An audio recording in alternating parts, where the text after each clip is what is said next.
রুলিয়া বেগম, যার বয়স হচ্ছে 40 বছর, তাকে যে রুমটিতে সাপে কামড় দেয় সেই রুমটি এসে বলছিল আমার সাপে কামড় দিছে। আচ্ছা আচ্ছা, আমরা সবাই বাড়ি আসলে পরে সবাই মানে আমরা পরে দৌড়ে আসলাম, আসার পরে দেখি যে তারে ওজার কাছে নিয়ে গেল। আচ্ছা, কতক্ষণ পরে ওজার কাছে নিয়ে যাওয়া? ওজার কাছে কিছু দেখাচ্ছিল, এই যে এই দিক দিয়ে সবকিছুই সাপের কামড়ে শেষ হয়ে গেল।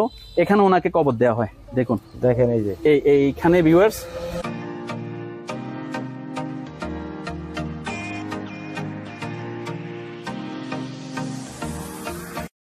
আমি এখন টাঙ্গাইল জেলা মির্জাপুর থানার এই গ্রামটির নাম হচ্ছে দলপাড়া গ্রাম। এখানে আসার একটা কারণ, এখানে খুব দুঃখজনক একটি ঘটনা ঘটে। 2024 সালের 15ই মে দিবাগত রাতে এখানে একজন বৃদ্ধ মহিলা রুলিয়া বেগম রাত 9:30টার দিকে, 40 বছর বয়স ওনার, সাপের কামড়ে মৃত্যুবরণ করেন। খুবই দুঃখজনক একটি ঘটনা। আজকে পুরো বিষয়ের উপর একটা প্রতিবেদন তৈরি করব। আমি কথা না বাড়িয়ে সরাসরি ব্লগে চলে যাচ্ছি। ভিউয়ার্স, আমার সাথে থাকুন।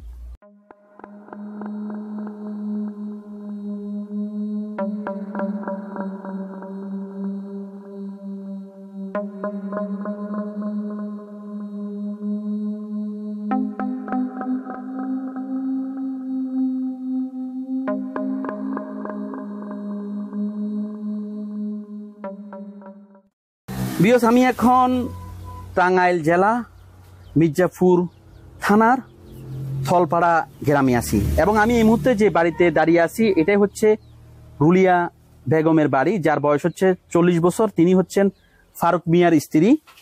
তিনি এই বাড়িতেই গত 15ই মে 2024 সালে সাপের কামড়ে মৃত্যুবরণ করেন। আমার সম্মুখে যিনি দাঁড়িয়ে আছেন তিনি হচ্ছেন তার প্রতিবেশী। আসসালামু আলাইকুম। ওয়ালাইকুম সালাম। কেমন আছেন? ভালো আছি ভাইয়া। যিনি মারা গেছেন তিনি তো হচ্ছেন আপনার প্রতিবেশী চাচি রুলিয়া বেগম। ওনার বয়স হচ্ছে 40 বছর। 40 বছর।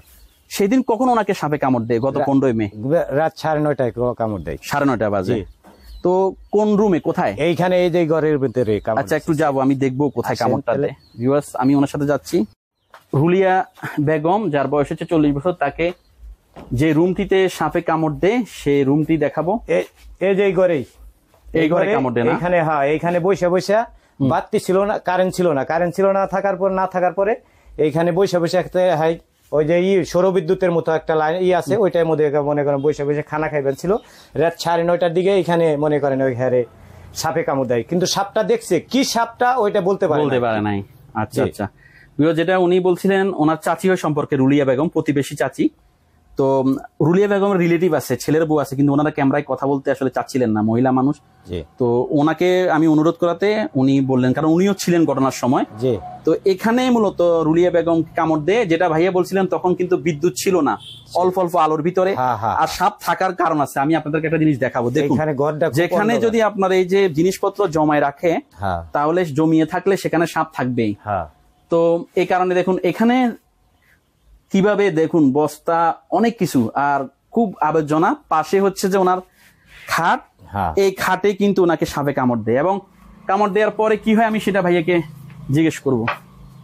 ভাইয়া, আমরা তো দেখলাম যেখানে ওনাকে কামড় দেয়, কামড় দেওয়ার পরে উনি তো দেখছে সাপে কামড় দিচ্ছে। এরপর আপনারা কিভাবে জানলেন যে সাপে কামড় দিয়েছে? হ্যাঁ, সাপ দেখছিল, দেখার পরে সে চিৎকার দিয়ে এখানে বাইরে এসে বলছিল আমার সাপে কামড় দিছে। আচ্ছা আচ্ছা, আমরা সবাই বাড়ি আসলে পরে সবাই আরো লোকজন, গ্রামের লোকজন এসে বলছে বলে আমার সাপে কামড় দিছে আর কি। আচ্ছা, কামড় দেওয়ার পরে তারা নিয়ে গেছিল মনে করেন উজার কাছে। আচ্ছা, উজার কাছে নেওয়ার পরে মনে করেন ওইখানে প্রায় ঘন্টা আনি ছিল, ঘন্টা আনি থাকার পরে নিয়ে গেছিল হসপিটালে নিয়ে দেখে তার দুমটা আর কি নাই মনে। আমি একটু থামাবো আপনাকে। আপনি বলতেছেন ওজার কাছে নিয়ে গেছেন, ওজার কাছে কখন নিয়ে যায়? কামড়ানোর কতক্ষণ পরে? কামড়ানোর 10 মিনিট পরে নিয়ে গেছিল আর কি ওজার কাছে নিয়ে গেছিল। নেওয়ার পরে ওজা কি ঝাড়ে?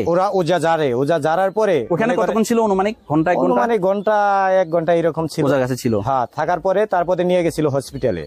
আচ্ছা, হসপিটালে নেওয়ার পরে মনে করেন হয়তো ঘন্টা নিয়ে হবে আর কি হবে, তার ডাক্তাররা দেখার পরে মনে করেন ওইখানেই মনে করেন মৃত্যুবরণ করছে। ভিউয়ার্স, আমি এখন রুলিয়া বেগমের আরেকজন প্রতিবেশীর সাথে কথা বলবো। আসসালামু আলাইকুম। আপনারা তো প্রতিবেশী এবং আপনার সম্পর্কে মনে হয় ভাবি হয়। ওনাকে তো এই ঘরে সাপে কামড় দেয়। সেদিন একটু যদি কি হয়েছে একটু যদি বলতেন।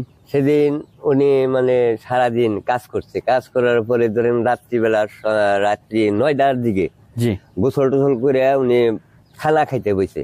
হুম। খানা খাবার বসার সময় মানে খাওয়া দাওয়া শেষ হইতে আর কি, জি। হাত ধোবে এই টাইমে মানে উনাকে এই ঠুকর মারছে, ওই যে সুপার সেটেল নিচের থেকে, সোফার নিচের থেকে। হ্যাঁ, সুপার নিচের থেকে যখন ঠুকর মারছে তখন উনি মানে চিকির দিয়ে প্লেটটা ফালিয়ে দিয়ে ওটি দুয়ারে এসে কয় আমার জানি কি কামড় দিল, তোমরা বাইরে হবো। আচ্ছা, হ্যাঁ। এইটাই মানে আমরা পরে দৌড়ে আসলাম, আসার পরে দেখি যে তারে ওজার কাছে নিয়ে গেল। আচ্ছা, কতক্ষণ পরে ওদের কাছে নিয়ে যাওয়া? ওজার কাছে ধরেন কামড় দেওয়ার সাথে সাথেই নিছে, নেওয়ার পরে ওজা বাড়িটা আবার একটু দূরত্ব, আচ্ছা, ওই জায়গায় দেওয়ার পরে ওজাই দেখলো, দেখে ঝাইটা টেরে ও বিষ নামাইলো, নামে আনার পরে আবার হাত চালান দিছে, হাত চালান দেওয়ার পরে কই যখন আর বিষ নাই, আচ্ছা, বিষ নাই এখন নিয়ে যেতে পারেন। আচ্ছা, পরে রাস্তায় আইসে কই আমার জানি কি বল লাগে। হ্যাঁ, পরে ওই অবস্থায় তারা নিয়ে গেল মির্জাপুর হসপিটালে। আচ্ছা, হসপিটালে নেওয়ার পরে তারপরে ডাক্তারের কাছে নিছে, ডাক্তারে কয় যে আপনারা তো বড় দেখা নিয়ে আইছেন, আচ্ছা, এই তো মারা গেছে গা। পরে ওখান থেকে রিটার্ন আবার নিয়ে আসা হইলো, নিয়ে আসার পরে এই তো বাড়িতে রেখে কান্দাকাটি ওজা মজা অনেক খাইলো। হ্যাঁ, তারা কয় যে না এটা তো নাই, এখন আর কোনো কাজ হবে না। পরে ওই অবস্থায় রাইখা দিলাম, রাইখা দেওয়ার পরে পরের দিন ধরেন বেলা 9টার দিকে তারে দাফন করা হয়। দাফন তো ঘরের পিছনেই? হ্যাঁ, ঘরের পিছনেই। মানে এই আবার মরার আগেই কয়ে গেছিল স্বামীরে যে যদি আমি মারা যাই, যে কোনো টাইমে যদি আমি কোনো পাইলে মারা যাই, তাহলে আমার এই জায়গাটা আমি তোমার দেখে গেলাম, এখানেই রাখবা। আচ্ছা, আমার একটা প্রশ্ন, এই এলাকা থেকে আরো কখনো কাউকে সাপে কামড় দিয়েছে এরকম মারা গেছে? আরেকজনের সাপে কামড় দিয়েছিল আমার পাশের গ্রামে, হ্যাঁ মহিলা, কিন্তু তার স্বামীও যায়, হ্যাঁ সেও ঝাড়ছে তারে বাঁচিয়ে রাখছে আর কি। আচ্ছা, যাক। হ্যাঁ, আর সাপ কি সাপ দেখছিল উনি? কি সাপ? না, এটা মানে সাপটা দেখা যায় না, চিনে নাই। না, আমি ওনার কথা বলতেছি, আপনার ভাবির কথা বলতেছি। হ্যাঁ, ভাবি সাপ দেখছে? না, উনি সাপ দেখতে পারে নাই। আচ্ছা, উনি সাপ দেখতে পারে, কামড়টা দিয়েছে এইটাই উনি বলতে পারেন। কামড় দিয়েছে যে দাঁত দেখছিলেন? দাঁত বসছিল পায়ে বা কোথায় খেয়াল করেননি? আচ্ছা, আপনার কি বক্তব্য এখন থেকে সাপে কামড় দিলে? আমি তো মনে করি সবসময় ওজাকে আপনারা অ্যাভয়েড করবেন, ওজার কাছে যাবেন না। হ্যাঁ, ওজার কাছে আমরা যাবই না। আমরা চাই সরকারের কাছে একটা চাই দেয় যে এই বিষাক্ত সাপটা যে আইছে এইটা যেমন সরকারে অতি তাড়াতাড়ি মানে গুরুত্ব জানিয়ে দিয়ে তাতে নিধন করা যায়, বা এটার ভ্যাকসিনটা যাতে অ্যাভেলেবেল, অ্যান্টিবায়োটিকটা যাতে হাসপাতালে থাকে, এইটা আমাদের আশা আর কি। আচ্ছা, আপনার কাছে কি মনে হয় হঠাৎ করে কোন সাপ বাড়লো কেন? আমি তো আরো অনেক জায়গায় গেলাম, অনেক ভিডিও করছি, সব জায়গায় শুধু সাপের কামড়ের লোক মারা যাচ্ছে। এটা কারণটা কি আপনার কাছে মনে হয়? এটার কারণটা আমার মনে হয় একটা ভাইরাল হয়ে আসছে আর কি। হ্যাঁ, না অনেকে তো বলে যেমন বন্যার কারণে জায়গা থেকে চলে আসে, এই ধরনের কথাবার্তা আমরা শুনি আর কি। বাস্তবে দেখি যে সাপটা আমরা ইউটিউবে দেখতেছি অনেক বাড়ছে না, এই যে রাসেল ভাইপার নিয়ে কথা হয় অনেক বেশি। আপনাদের তো কি সাপ তো উনি দেখে নাই, বলতে পারতেছে না। এটাই তো এখন যে যখন মাঠে ঘাটে কাজ করেন, আপনারা তো কৃষক, একটু ভয় লাগে না যে ধরেন? হ্যাঁ, ভয় লাগে। এই যে চকে যায়, মানে আমি আবার ঝালমুড়ির ব্যবসা করি তো, ওই খড়ি টুড়ি ভাঙতে ধরেন গাছে উঠি, কি জঙ্গলে যায় খড়ি টুড়ি, গাছের মুতা টুতা খুবই আনি, আমাদের একটু ভয় হয় আর কি। কথা বলছেন? এখন আপনাদের একটাই চাওয়া হচ্ছে সরকারের কাছে যে সাপটা যেভাবে হোক এইটা আমরা দমন করা হোক, এবং সরকারি হসপিটালগুলোতে যাতে সাপের যে অ্যান্টিবায়োটিক যাতে থাকে, যাতে কেউ যদি সব জায়গায় পাওয়া যায় আর কি, সাথে সাথে যাতে ইনজেকশন দিলে তো হয়তো আল্লাহ তাআলা হয়তো রাখলে বাঁচবে। হ্যাঁ, এটা মানে দূরত্ব জানি আমাকে আপনাদের কাছে আমি একটা অনুরোধ করব। আমি যেহেতু অনেক জায়গায় গিয়েছি সাপের এই প্রতিবেদন করার জন্য, আমার জানা মতো আমি 18-19টার মতো প্রতিবেদন করেছি, ম্যাক্সিমামে মারা গেছে, একজন পাইছি সে বাঁচছে রাসেল ভাইপারের কামড় খাওয়ার পরেও, আল্লাহ হয়তো তার হায়াত রেখেছিল।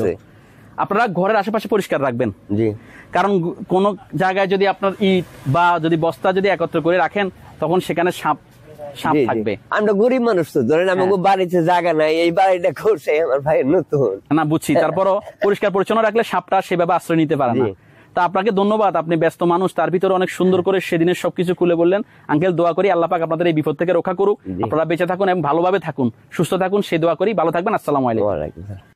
ওনার ঘরের ভিতরে যেরকম আবর্জনা দেখুন, এখানে বস্তা, এখানে কি দেখুন, সাপ তো এখানে থাকবে, দেখছেন এখানে আবর্জনা বস্তা, তারপরে একটা গোয়ালঘর আছে, ওনারা গরুও পালে, আর এই যে দেখুন অবস্থা, চারপাশে আবর্জনা, তারপরে জমি আছে, তো খোলা জমিতে হয়তো সাপ ছিল, সাপটা কোনোভাবে এসে ওনাদের ঘরের ভিতরে আশ্রয় নেয় বা থাকে। সাপ তো এখন অনেক সময় মানুষের ঘরেও এখন আশ্রয় নেওয়া শুরু করছে, কারণ মানুষ যখন আপনার সাপের আবাসস্থল নষ্ট করতেছে তখন সাপ অটোমেটিকলি মানুষের লোকালয়ে চলে আসছে। তখন সাপটা হয়তো কোনোভাবে ঘরে ছিল এবং উনি হয়তো সাপকে ভুলে আঘাত করেন বা পা পড়ে, যে কোনো কিছু একটা হবে, সাপ ওনাকে কামড় দেয়। এবং কামড় দেওয়ার পরে যেটা ভাইয়া বলছিলেন যে ওজার কাছে নিয়ে যান, ওজা ঝাড়ার পরে হয়তো ওজা বলে যে বিষ নেই বা যে কোনো কিছু, ওদের তো একটা ব্যাখ্যা থাকে, কিন্তু ওজা আসলে কিছু করতে পারে না। আমি বারবার বলি যে কখনো সাপে কামড় দিলে ওজার কাছে নিবেন না, ওজার কোনো ক্ষমতা নাই, বা ক্ষমতা হয়াত মতো মালিক হচ্ছে আল্লাহ, সেটা বলতেছি না, কিন্তু হাসপাতালে নিয়ে যাবেন, হাসপাতালে যদি ইঞ্জেকশন থাকে, ভ্যাকসিন থাকে সাপের, সেটা দিবে, হয়াত থাকলে বাঁচবে, না থাকলে বাঁচবে না। কিন্তু ওজা তো সময়টা নষ্ট করে। ওজার কাছে নেওয়ার পরে ওজা বলছে বিষ নাই, পরে ওনারা হাসপাতালে নিয়ে যায়, কিন্তু সেখানে মারা যায়। এই হচ্ছে কথা। আমি ভাইয়াকে আরেকটা কথা বলবো। ভাইয়া, জি ভাইয়া, ওনার কবরটা কোথায়? এই যে এখানে কবর, বাড়ির পাশে না? বাড়ির পাশে, ঘরের পাশে রাখছে। দেখুন, আজকে ওনার বয়স 40 বছর, অনেক কিছু দেখাচ্ছিল, এই যে এই দিক দিয়ে সব কিছুই সাপের কামড়ে শেষ হয়ে গেল, এখানে ওনাকে কবর দেওয়া হয়। দেখুন, দেখেন এই যে এইখানে ভিউয়ার্স, উনি চিরনিদ্রায় শায়িত আছেন। দেখুন, ফারুক সাহেবের স্ত্রী, বাড়ির পাশে একদম ঘরের পিছনে ওনাকে কবর দেওয়া হয়।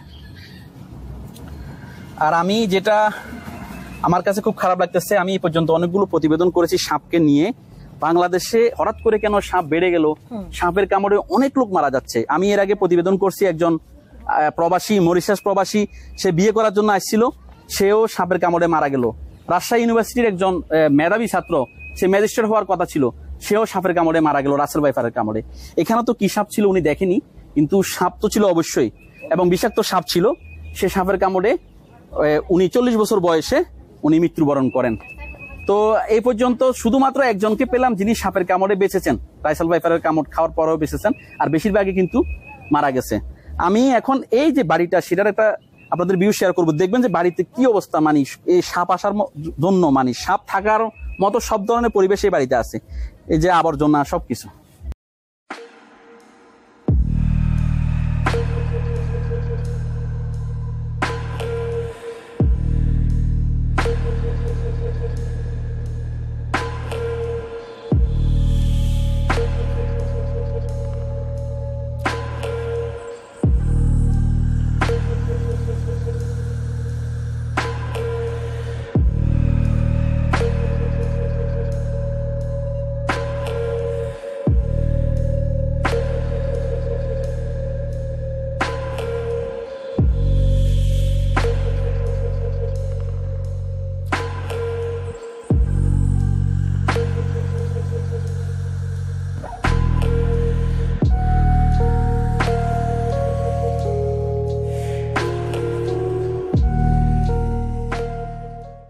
আসলে ভিউয়ার্স, আমি দেখানোর চেষ্টা করতেছি যে পুরো বাংলাদেশে সাপের উপদ্রব বেড়ে গেছে। অনেকজন সাপের কামড়ে মারা গেল। তারই ধারাবাহিকতা আরেকজন চাচি, তার বয়স 40 বছর, তিনিও সাপের কামড়ে নিজ বাড়িতে কামড় খান। এরপরে ওজার কাছে নিয়ে যাওয়া হয়, পরে ডাক্তারখানায়, কিন্তু উনি মারা যান এবং তিনি শুয়ে আছেন বাড়ির পাশেই। আপনারা সবাই ওনার জন্য দোয়া করবেন যেন আল্লাহ পাক ওনাকে ব্যস্ত নসিব করে। এবং আপনাদের সবাইকে বলবো, যারা এইসব ভিডিও দেখেন, সবাই কখনো সাপে কামড় দিলে ওজার কাছে নিবেন না, আপনারা ডাক্তারখানায় নিয়ে যাবেন। সেখানে যদি ভ্যাকসিন থাকে ভ্যাকসিন দিবে, আর না থাকলে সেটা হচ্ছে হাসপাতাল কর্তৃপক্ষের দায়ী। তো সবাইকে ধন্যবাদ এবং চাচির জন্য সবাই দোয়া করবেন। আসসালামু আলাইকুম। ভালো লাগলে লাইক, কমেন্ট করে আপনার মতামত দিন। সাথে থাকার জন্য সাবস্ক্রাইব করুন এবং বেল বাটনটিতে ক্লিক করুন।